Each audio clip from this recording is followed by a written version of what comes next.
बोलिए श्री प्राणनाथ प्यारे की जय। आप सबको मेरा सादर प्रणाम। उस समय पाताल से लेकर ब्रह्मधाम तक का पट तैयार हो रहा था।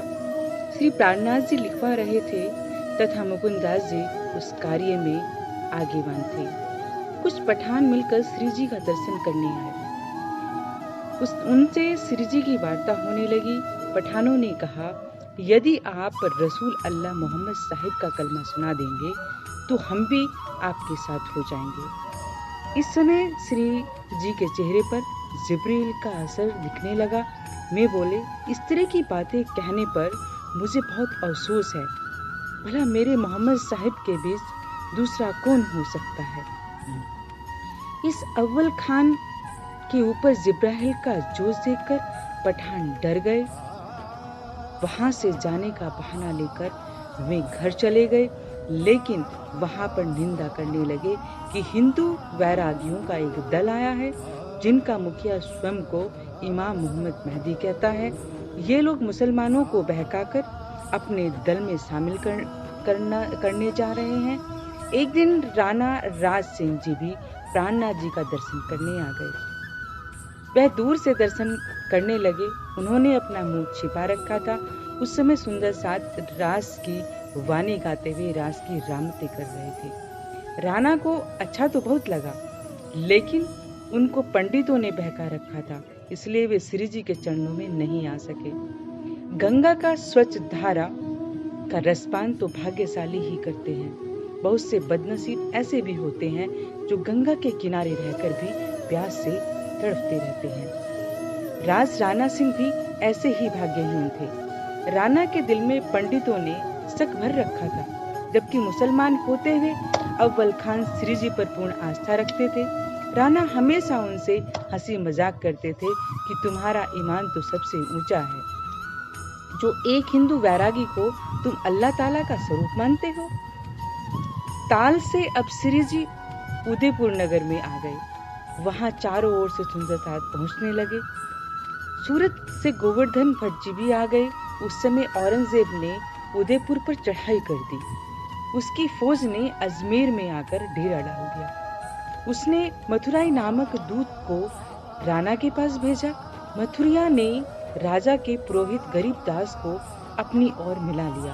पुरोहित ने दूत की तरफ से यह बात कहनी थी कि वह कानों में कही, हे राजा, तुम मुसलमान बन जाओ तो तुम्हें 5 परगनों की जागीर मिल जाएगी। यह सुनते ही राणा क्रोध से भड़क उठे और बोले, यदि तुम पुरोहित नहीं होते तो मैं तुम्हें अभी मार डालता। अब तुम इसी क्षण मेरे राज्य से बाहर चले जाओ। 5 परगनों का लोभ दिखाकर मुझे मुसलमान बनने का उपदेश दे रहे हो। तुम्हें शर्म नहीं आई? क्या तुम इस बात को भूल गए? मेरी धमनियों में राणा सांगा तथा प्रताप राणा का रक्त बह रहा है।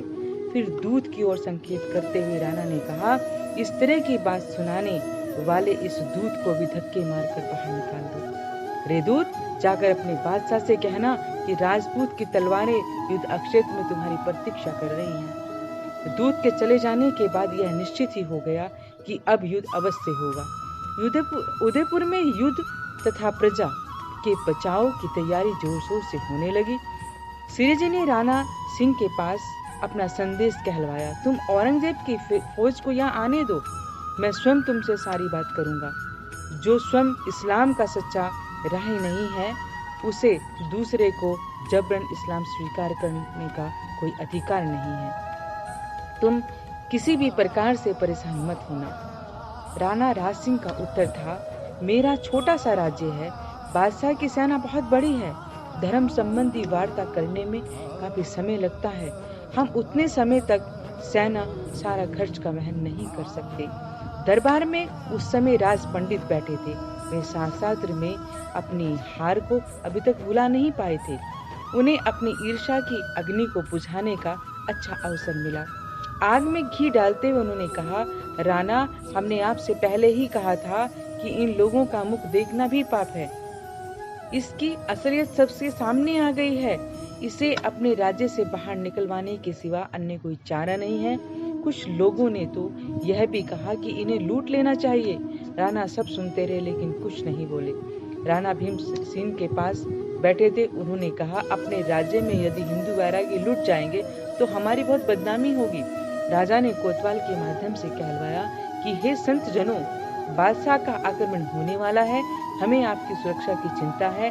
आप लोग मात्र कुछ दिनों के लिए यहाँ से चले जाइए, बाद में शांति हो जाने पर खुशी खुशी वापस आ जाइएगा। यह राज्य आपका ही है। औरंगजेब की सेना ने उदयपुर को चारों ओर से घेर लिया। मुख्य मार्गों पर रोक लगा दी गई ताकि कोई भागने ना पाए। श्रीजी ने अपने मन में विचारा कि लगता है कि अब श्री राज्य का ऐसा ही आदेश है कि हम यहाँ से चले जाएं। हमारे पास जो भी सामान है उसे यहाँ पर बांट देना चाहिए, क्योंकि इसे ढोकर हम कहाँ कहाँ ले जाया जा सकेगा। फिर कोतवाल राणा का आदेश लेकर दोबारा आ गया। राणा ने आपको यहाँ से चले जाने के लिए कहा है। श्रीजी ने अब निर्णय ले लिया कि अब यहाँ रहना ठीक नहीं है। पप्पा रावल की संतान होकर भी जिसके मन में हमारे प्रति श्रद्धा भावना नहीं है, उसका राज्य छोड़ देना चाहिए। श्रीजी भी यहाँ से हम चले जाएंगे और वहीं चले जाएंगे। इसी समय महासिंह श्री प्राणनाथ जी का दर्शन करने आए। श्रीजी ने उन्हें सिरोपाव यानी कि सम्मान वाले सिर से पांव तक के वस्त्र पहनाकर कहा कि अब हम तुम्हारे राज्य से विदा हो रहे हैं। ये सारा राज्य वीरान हो जाएगा। धाम धनी तुम्हारी रक्षा करे। राज्य में जो भी परिचित मंत्री, विशिष्ट व्यक्ति और सुंदर साथ थे, श्रीजी ने सबको सिरोपाव, वस्त्र, बर्तन आदि भेंट कर दिया। सभी सुंदर साथ ने वैरागियों का वेश धारण किया। सबने अपने हाथों में दुबा टुगड़ी और सुरमनी ले ली और वहां से चल पड़ी।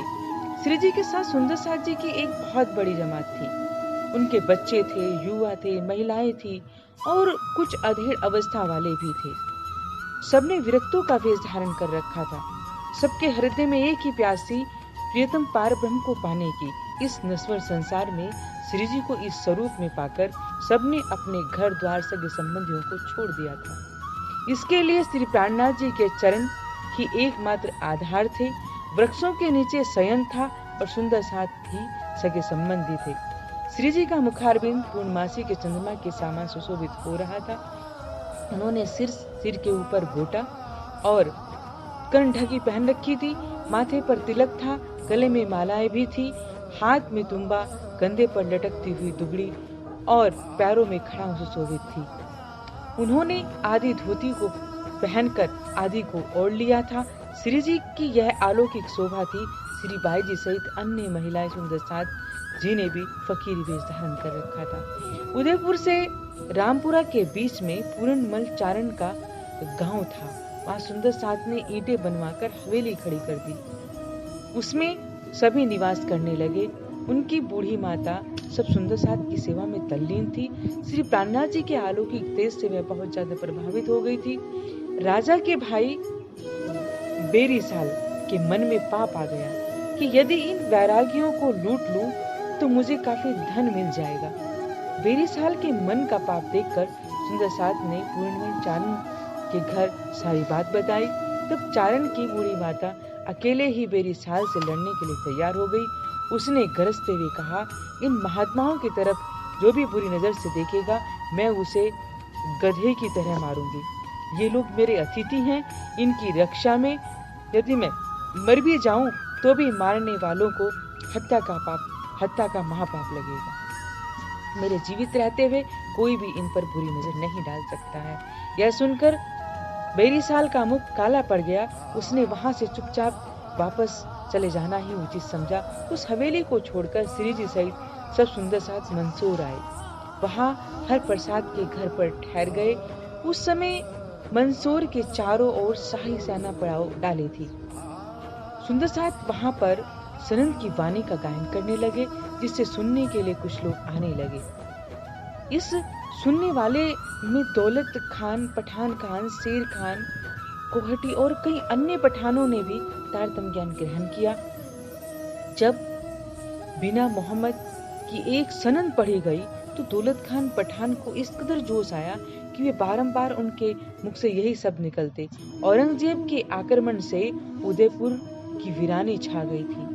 बहुत से सुंदर साथ भी घर छोड़कर पहाड़ों की ओर जा छिपे थे और दुखी होकर विलाप कर रहे थे। सबकी ओर से यह पत्र लेकर कृपा राम जी आए। श्री जी सुंदर साथ जी का दुख देखकर बहुत दुखी हुए। तत्पश्चात उनकी आत्मा ने मूल स्वरूप पारब्रह्म से प्रार्थना की, जिसके परिणाम स्वरूप किसी अति आवश्यक कारणवश औरंगजेब को उदयपुर छोड़कर जाना पड़ा। इस समय इब्राहिम नामक मौलवी श्री जी का दीदार करने हेतु आया। उसे बहुत ही अच्छा लगा। उन्हें दूसरी बार भी दर्शन करने के लिए आया। तब लालदास जी ने उससे आग्रह किया कि कुरान के एक प्रसंग की टीका करवा दीजिए। तब इब्राहिम ने कुरान की एक सूरत की टीका करवा दी, जिसे स्वयं ही श्री जी ने सुना। उसमें ब्रह्मधाम और ब्रह्मसृष्टियों की साक्षी देखकर पूरी कुरान का टीका करवाने का निर्णय लिया गया। इब्राहिम भी रुपया लेकर टीका करवाने को राजी हो गया। अगले दिन प्रातःकाल इब्राहिम आ गया। टीका का कार्य शुरू हो गया।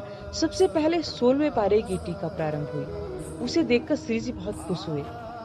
पूरी रात टीका का कार्य चलता रहा। लालदास जी लिखते थे और श्री जी लेटे हुए सुनते रहते थे। टीका करते करते एक दिन इब्राहिम बोल पड़ा, यह तो किसी अनपढ़ ने कलम चला दी है। तब श्री जी प्राणनाथ जी ने कहा, यह तुमने क्या कह दिया, मुझे फिर सुनाओ। इब्राहिम ने कहा, कुरान में लिखा है, अल्लाह ताला के जो भी सच्चे मानने वाले होते हैं उनकी मायावी इच्छाएं पूरी नहीं की जाती हैं। यह सुनकर श्री जी ने कहा, यह प्रसंग ब्रह्मधाम के ब्रह्मसृष्टियों के लिए है, संसारी जीवों के लिए है नहीं। इस प्रसंग को हर कोई नहीं समझ सकता। इसमें जैसा लिखा है उसे सही मानकर बिना किसी परिवर्तन के उसकी टीका करवाते चलो। जो भी टीका हो जाती है श्री जी उसके बाद में स्वयं पढ़ते थे। शाम को ही टीका प्रारंभ हो जाती तथा प्रातः काल ही लालिमा फैलने तक यह कार्यक्रम चलता रहता। इस प्रकार कुरान के 12, 16, 17, 18, 19, 20, 30, 1, 2, 3 और 4 का टीका हो गया। 5वें पारे का टीका चल ही रहा था कि इब्राहिम के मन में दज्जाल बैठ गया। उसने अपने मन में सोचा कि इन हिंदू वैरागियों के लिए कुरान का टीका करवाना गलत है। मुझे अपना टीका इनसे छीन लेना चाहिए। इनसे टीका वापस लिए बिना मेरे मन को शांति नहीं मिलेगी। तब बिना किसी प्रसंग के बहाने बनाकर वह झगड़ने लगा। इस शरीयत इजाजत नहीं देती कि हिंदू गैर मुस्लिम के पास कुरान का टीका हो। इससे तो कुरान ही नापाक हो जाएगी। मेरा कराया हुआ टीका वापस दीजिए, मैं इसे अपने घर लेकर जाऊंगा। लालदास जी समझ गए कि अब इसके मन में पाप आ गया है और यह अपने ईमान से गिर गया है। उन्होंने भी यह निर्णय लिया कि भले यह कितना भी शौर क्यों न मचाए, किसी भी कीमत पर इसे टीका नहीं देना है।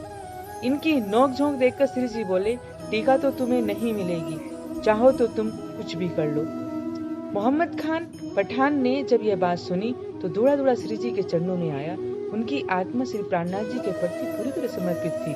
उसने आकर देखा कि श्री जी कुछ उदास से हैं। वह बोला, हे हादी, आप कुछ उदास से लग रहे हैं। ऐसी कोई बात नहीं है।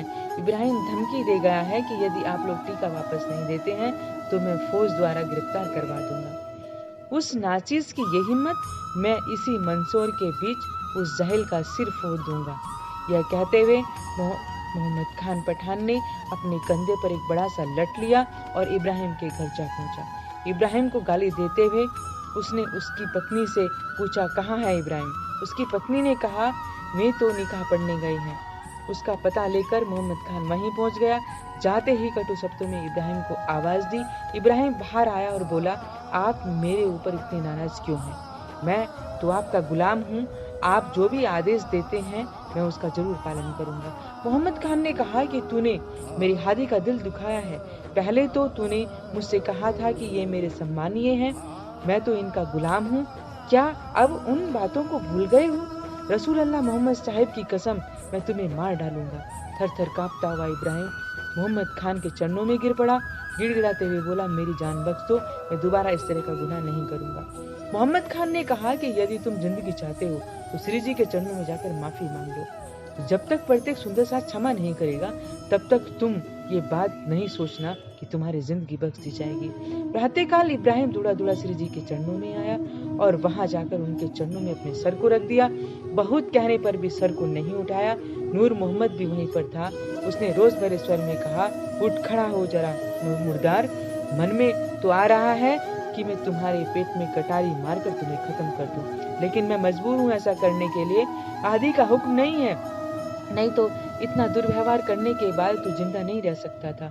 इब्राहिम ने गिड़गिड़ाते हुए कहा कि मैं तो आपका गुलाम हूँ, मुझसे भूल हो गई है, मुझे माफ कर दीजिए, मैं आपके पांव पकड़ता हूँ, अब मैं कभी भी इस तरह की गुस्ताखी नहीं करूंगा।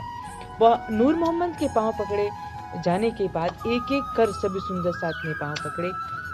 तब सभी ने उन्हें क्षमा कर दिया। तब इब्राहिम के भाई ने 5वें पारे का टीका करवाने का प्रारंभ किया। जैसे ही 5वें पारे का टीका पूरा हुआ, दज्जाल का अत्याचार शुरू हो गया। इब्राहिम ने माफी मांग ली थी, लेकिन उसके मन में खोट था। वह किसी भी स्थिति में इस बात को पचा नहीं पा रहा था कि हिंदू वैरागियों के पास कुरान का टीका हो। अपने मन का गुबार निकालने के लिए उसने शाही फौज के सिपह सलार के पास जाकर उसे भड़का दिया। यहाँ पर बहुत से हिंदू वैरागी आए हैं, वे कुरान पढ़ते हैं तथा इनके पास कुरान का टीका भी है। इनके पास कुरान रहने से वह नापाक हो जाएगी। बिना कलमे पढ़े और मोहम्मद पर ईमान लाए किसी भी गैर मुस्लिम को कुरान पढ़ने की इजाजत शरीयत में नहीं है। दीन इस्लाम की हिफाजत के लिए इन वैरागियों को आप पकड़वाइए। मुगल सेना सुंदर साथ को पकड़ने के लिए चारों तरफ खोजने लगी। सुंदर साथ अलग अलग होकर छिप गए। श्री जी का दर्शन करने हेतु एक बार आते थे और आहार के लिए घर घर जाकर भिक्षा मांगते थे। प्रियतम पारब्रह्म की ऐसी लीला है, जिन ब्रह्म मुनियों की चरण धूलि से यह ब्रह्मांड पवित्र हुआ है, जिनकी मेहर की छांव तले संपूर्ण ब्रह्मांड शाश्वत मुक्ति को प्राप्त करेगा, वही मायावी जीवों के घर जा जाकर भिक्षा ग्रहण करते थे। इन ब्रह्म मुनियों में वेदांत में विद्वान भीम भाई थे, चिंतामणि जैसे गादीपति थे, लालदास जी जैसे धनवान व्यक्ति थे, फिर भी इनके लिए श्री जी का आदेश सर्वोपरि था। सबकी लाई हुई भिक्षा एक जगह एकत्रित की जाती थी। श्री जी कभी कभी झोली उठाकर पूछते थे कि यह किसकी झोली है। झोली वाला हंसते हुए बताता था कि यह मेरी झोली है। बिना किसी गिले शिकवे के हर सुंदर साथ आपस में यही कहता था कि इतने मस्ती भरे दिन फिर कभी नहीं आएंगे। श्री बाई जी इस समय सुंदर साथ की बहुत अधिक सेवा की। कोई किसी पर भी शक नहीं करता था। सब एक दूसरे की सेवा में तल्लीन थे और आत्मीयता प्रेम की रसधारा में डूबे हुए थे। यहाँ की इस स्थिति ने सुंदर साथ की सांसारिक में खुदी में बंधनों को बहुत कुछ ढीला कर दिया था। दुधलाई गांव रामपुर के पास ही स्थित है। श्री जी ने दुधलाई में केशवदास, खिमाई भाई और वल्लभ जी को मुकुंददास जी के राजा राज भावजी के पास भेजा। श्री जी ने मुकुंददास जी को यह निर्देश दिया कि पहले तुम भावजी को ज्ञान चर्चा से जागृत करो। जब वह मुझे बुलाने के लिए कहें तो लिखना, तो मैं आ जाऊंगा। मुकुंददास जी ने जाकर राजा भाव सिंह जी को ज्ञान चर्चा सुनाई। भाव सिंह जी को बहुत अच्छा लगा। उन्होंने श्री जी को औरंगाबाद लीवा लाने का आग्रह किया। मुकुंददास जी ने मंदसौर आकर सारी बात बताई। तब तक सुंदर साथ वहां से चलने के लिए तैयार हुए। मंदसौर में अब तक 60 महीने बीत चुके थे। 8 महीने बीत चुके थे। औरंगजेब पहुंचने के बाद मुकुंददास जी और खिमाई भाई विरक्त वेश में रहकर यह प्रयास करते रहे कि किसी तरह से राजा भाव सिंह से भेंट हो जाए, लेकिन जब वह सफल न हो सके तो निराश होकर लौटने की इच्छा करने लगे। किंतु पुनः आत्मिक बल से जोर पकड़ा। उन्होंने सोचा कि मैं कौन सा मुंह लेकर श्री जी के सामने जाऊं। दिल्ली में 12 सुंदर साथ ने तो औरंगजेब जैसे बादशाह से बात कर ली थी, तो मैं एक हिंदू राजा से भी बात करने में असफल रहा। अब तो हर हालत में मुझे बात करनी होगी। यदि किसी महान कार्य में दृढ़ संकल्प में लगाया जाए तो उस अनंत शक्ति का संबल अवश्य ही प्राप्त होता है। हिमालय से निकलने वाली गंगा के लिए मार्ग का बन जाना असंभव भावी नहीं है। अब मुकुंददास जी और खिमाई भाई ने भिक्षा मांगी। उनसे मिले हुए धन से उन्होंने प्रसाद तैयार किया। उस प्रसाद को उन्होंने रेशमी वस्त्र की थैली में रखा।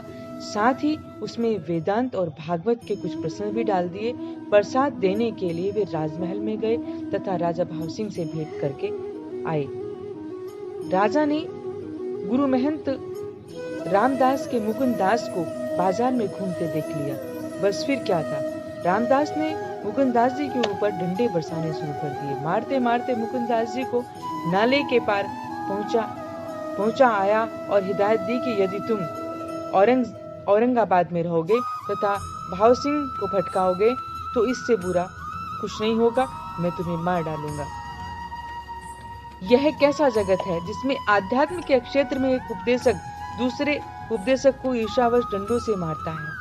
निसंदेह ईर्ष्या की अग्नि रुई की अग्नि से भी अधिक प्रज्वलित होती है, किंतु आध्यात्म का चोगा पहनकर किसी को भी शारीरिक या मानसिक प्रताड़ना देना क्या आध्यात्म को कलंकित करना नहीं है? अब मुकुंददास जी ने विचार किया कि यह राजगुरु तो बहुत क्रूर व्यक्ति है, यह मुझे किसी भी कीमत पर भाव सिंह से मिलने के लिए तैयार नहीं होने देगा। अब मुझे इससे बहुत ही सावधान रहना होगा। एक ही तरीका है, मैं भाव सिंह से वहां मिलूं जहां रामदास न हो। देवी के उस मंदिर में दर्शन करने राजा भाव सिंह हमेशा ही आता था। मुझे उसी में चिपकर रहना चाहिए। अवसर मिलते ही राजा को प्रसाद और प्रश्नों की पाती भेंट करनी चाहिए। ऐसा सोचकर मुकुंददास जी उस देवी के मंदिर में छिपकर बैठ गए। जब राजा भाव सिंह प्रणाम करने के लिए आए तो मुकुंददास जी ने उन्हें थैली में रखकर प्रसाद और प्रश्नों की पाती भेंट कर दी। राजा भाव सिंह ने बहुत श्रद्धा पूर्वक उस थैली को ग्रहण किया। अपने महल में जाकर उन्होंने मुकुंददास जी को अंदर बुलवाया और पूछा, श्री प्राणनाथ जी कहाँ हैं? उन्होंने आपको मेरे पास क्यों भेजा है? आपकी इच्छा क्या है? यह कहकर राजा भाव सिंह प्रश्नों की उस पाती को खोलकर पढ़ने लगे, जिसमें लिखे हुए भागवत वेदांतों के प्रश्नों से बातचीत शुरू हो गई। वहीं पर ईर्ष्या और क्रूरता की प्रतिमूर्ति राजगुरु रामदास भी बैठा हुआ था। उसने जलते भुनते हुए कहा, यह तो कहते थे कि श्री कृष्ण जी दो हैं, एक तो बाल मुकुंद और दूसरा किशोर स्वरूप बांके बिहारी। ऐसा किसी भी ग्रंथ में नहीं लिखा है। इनका तो मुख ही नहीं देखना चाहिए। ऐसे लोगों से चर्चा ही करना निर्थक है। भाव सिंह ने कहा, आप ऐसा क्यों कहते हैं? ये तो बिल्कुल ही सच सच ज्ञान देते हैं। ये हमारी आत्मा के निज स्वरूप की पहचान कराते हैं।